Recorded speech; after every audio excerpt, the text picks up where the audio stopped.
વાત કરીએ તો મહાત્મા ગાંધી દ્વારા સ્થાપિત ઐતિહાસિક કોચરબ આશ્રમ ફરી એકવાર વિવાદમાં આવ્યો છે। આશ્રમની ગરિમાને ઠેસ પહોંચે તે રીતે એક લગ્ન પ્રસંગ યોજાયો હોવાનો વિડીયો સોશિયલ મીડિયા પર વાયરલ થયો છે। આ ઘટનાના પગલે કોંગ્રેસે ગંભીર આક્ષેપો લગાવ્યા છે। કોના કહેવાથી અને કોની મંજૂરીથી આ પવિત્ર સ્થળ પર ખાનગી આયોજન કરવામાં આવ્યું?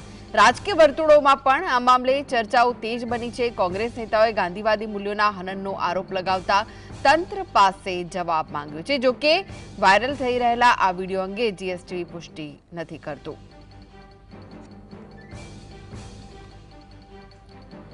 તો કોચરબ આશ્રમમાં લગ્ન પ્રસંગનો વિડીયો વાયરલ થયો છે।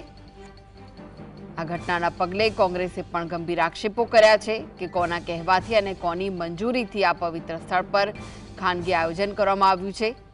રાજકીય વર્તુળોમાં પણ આ મામલે ચર્ચાઓ હવે તેજ બની છે। તો કોંગ્રેસ નેતાઓએ ગાંધીવાદી મૂલ્યોના હનનનો આરોપ લગાવતા તંત્ર પાસે જવાબ માંગ્યો છે। જો કે વાયરલ થઈ રહેલા વિડીયો અંગે જીએસટીવી પુષ્ટિ કરતું નથી। તો જીએસટીવી પર આ એક્સક્લુઝિવ દ્રશ્યો આપ જોઈ રહ્યા છો।